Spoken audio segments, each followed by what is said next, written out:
নাটোরের হলো কাঁচাগোল্লা বেশি বিখ্যাত। তো আজকের আমার টপিকই হলো কাঁচাগোল্লা। প্রায় ১৭৪ প্লাস বছর, মানে প্লাস। স্বাদে গন্ধে অতুলনীয় এই মিষ্টান্নর ইতিহাসটি প্রায় ২৫০ বছরের পুরনো। আসসালামু আলাইকুম। তো আজকে আমি একটি নতুন ভিডিও নিয়ে আপনাদের মাঝে আসলাম। আপনারা সবাই কেমন আছেন? তো আমি আজকে আসলাম, আমার আজকের ভিডিওর টপিক হলো কি জানেন? আমাদের ভিডিওর টপিক হলো আজকে নাটোরের কি বিখ্যাত, নাটোর কিসের জন্য বিখ্যাত। তো এই নাটোরের হলো কাঁচাগোল্লা বেশি বিখ্যাত। তো আজকের আমার টপিকই হলো কাঁচাগোল্লা। তো এই কাঁচাগোল্লা আসলে কোথায় গেলে ভালো পাওয়া যাবে বেশি, কোথায় এটা তৈরি হয়, তো আজকে আমি সেই জায়গাতেই আসছি অ্যান্ড আমি সেখানে আসছি, এসে আমরা এখন দেখাবো।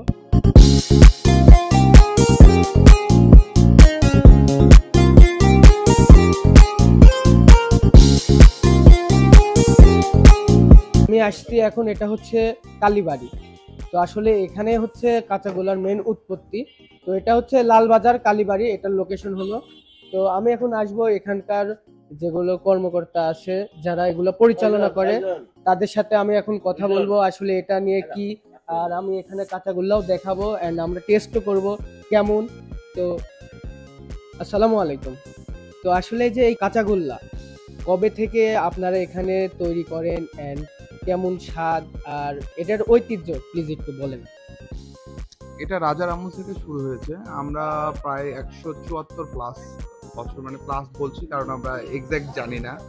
আর আমরা এটা প্রথমে মানে একটা অনুষ্ঠান হওয়ার কথা ছিল, যেখানে রসগোল্লা তৈরির কথা ছিল, কিন্তু সেই রসগোল্লাটা মানে অনুষ্ঠান ক্যান্সেল হওয়ার পরে ওই রসগোল্লার ছানাটা কি করবে সেটা সংরক্ষণ করার জন্য একটা চিনিতে জাল করে একটু সংরক্ষণ করার চেষ্টা করে, এবং সেখান থেকেই কাঁচাগোল্লার জন্ম হয়। পরে রাজাকে সেটা একটু মডিফাই করে খাওয়ায় এবং সে রাজার খেয়ে ভালো লাগে এবং রাজা এই নামটা দেয়। আর এটা আমাদের দোকান, আমাদের দোকানের নাম হচ্ছে দারিক ভান্ডার।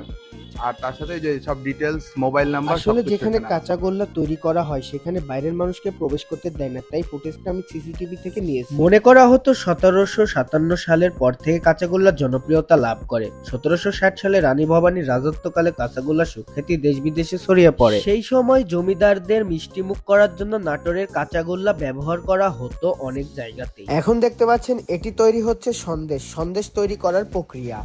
বাংলাদেশের বেশ কয়েকটি জেলায় এই মিষ্টি পাওয়া যায়। পশ্চিমবঙ্গের কিছু মিষ্টি ভান্ডারেও এই মিষ্টি প্রস্তুত করা হয়। ২০২৩ সালের ৮ই আগস্ট তারিখে দেশের ১৭ নং জিআই পণ্য হিসেবে স্বীকৃতি পেয়েছে এই নাটোরের কাঁচাগোল্লা। আমি তাদের থেকে কাঁচাগোল্লাটা নিলাম, নিয়ে এখন আমি খাবো, খেয়ে এটার টেস্ট কেমন আপনাদেরকে জানাবো। তো কাঁচাগোল্লা নিয়ে আমি দাঁড়িয়ে আছি কেন জানেন? এখানে খাবার ব্যবস্থা নেই তাদের কাছে। তো এখন ভাবছেন এখানে এত বড় একটি জায়গা, কারখানা তৈরি করা হয়, কেন এখানে খাবার ব্যবস্থা নেই? কারণ পাশে একটি মন্দির আছে, এখানে অনেক মানুষ উপোস করে আসে, তাই এখানে খাবার ব্যবস্থা নেই। আর এখানে খেতে হলে এটা নিতে হবে, নিয়ে সাইডে দাঁড়িয়ে থেকে খেতে হবে, কিংবা আপনি বাসায় নিয়ে গিয়েও খেতে পারবেন এই কাঁচাগোল্লা। সো আমি এখানে দাঁড়িয়ে থেকে খেয়েছি। তো আমি কাঁচাগোল্লা এখন আনবক্সিং করতেছি এন্ড করে এটার টেস্ট কেমন, এটার টেস্টটা আপনাদেরকে আমি জানাবো। আপনি দেশের যে প্রান্তেই যান না কেন, যদি শুনে আপনার বাসা নাটোরে, তো ফার্স্টে একটি প্রশ্ন আসবে, সেটা হলো নাটোরের কাঁচাগোল্লা। এন্ড দেশ বিদেশেও এই নাটোরের কাঁচাগোল্লার সুনাম রয়েছে। ফার্স্টে এখানে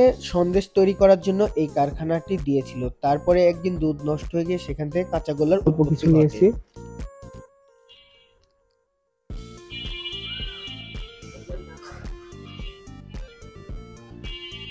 এটার টেস্ট অতুলনীয়, আপনারা না খাইলে বুঝতে পারবেন না। তো আপনাদের সবার যাদের এটা খেতে মন যাবে, অবশ্যই আপনার লোকেশন দেওয়া আছে এবং আমি দিয়ে রাখবো। লালবাজার কালীবাড়ি দারিক ভান্ডার, আপনারা চলে আসবেন। অসাধারণ, এর টেস্ট অসাধারণ, না খেলে আপনারা বুঝতে পারবেন না। তো আমি কাঁচাগোল্লা খাওয়া শেষে আমি এখানকার হচ্ছে সন্দেশও তৈরি করে, তো এখানকার সন্দেশটা আমি এখন এবার ট্রাই করব। তো যে দেখতে পাচ্ছেন এটা হচ্ছে লাইট কালার আর এটা হচ্ছে ডার্ক কালার। তো লাইট কালার হচ্ছে রাঘব সই, আর এটাকে প্যারা সন্দেশও বলে বা চিরতক্তেও বলে এখানকার ভাষা অনুযায়ী। তো আমি এটা আগে এখন টেস্ট করব। তো এটার টেস্ট কেমন আপনাদেরকে এখন জানাবো।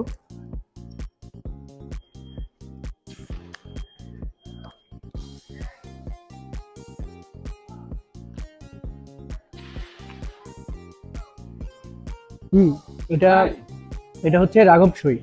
হ্যাঁ, রাঘব সইয়ের টেস্টটা অনেক ভালো। এবার চিরতক্তিটা আমি দেখবো। এটার থেকে এটার স্বাদ আরো বেশি টেস্ট বেশি, কারণ এটা হচ্ছে মিষ্টি বেশি আর এটা হচ্ছে মিষ্টি কম। তো যারা কম মিষ্টি পছন্দ করেন তারা হচ্ছে রাঘব সোয়াটা খাবেন, আর যারা একটু বেশি মিষ্টি পছন্দ করেন, যে একটু কড়া মিষ্টি খাবো, তো তাদের জন্য এই হচ্ছে চিটটক্কি। তো আমরা হচ্ছে টেস্ট করলাম এখানে আসলে এখানে আমি কথা শুনে যা বুঝতে পারলাম যে মেইন এখানে আগে ক্ষীরের এই সন্দেশটাই হচ্ছে বেসিক্যালি তৈরি করতো আর দোকান দিছিল। তো তারপরে যখন এই যে ছানা থেকে কাঁচাগোল্লা তৈরি করলো, রাজা যখন এসে এটা টেস্ট করলো, টেস্ট করে এটার টেস্টটা বেশি ভালো লাগছে, তারপর থেকে কাঁচাগোল্লার জন্য আর কি এটা বিখ্যাত হয়ে গেছে। তো আমি কাঁচাগোল্লা সন্দেশ দুইটারই টেস্ট করেছি, তো আলহামদুলিল্লাহ দুইটাই বেস্ট। তো আজকের ভিডিও এই পর্যন্তই, আল্লাহ হাফিজ।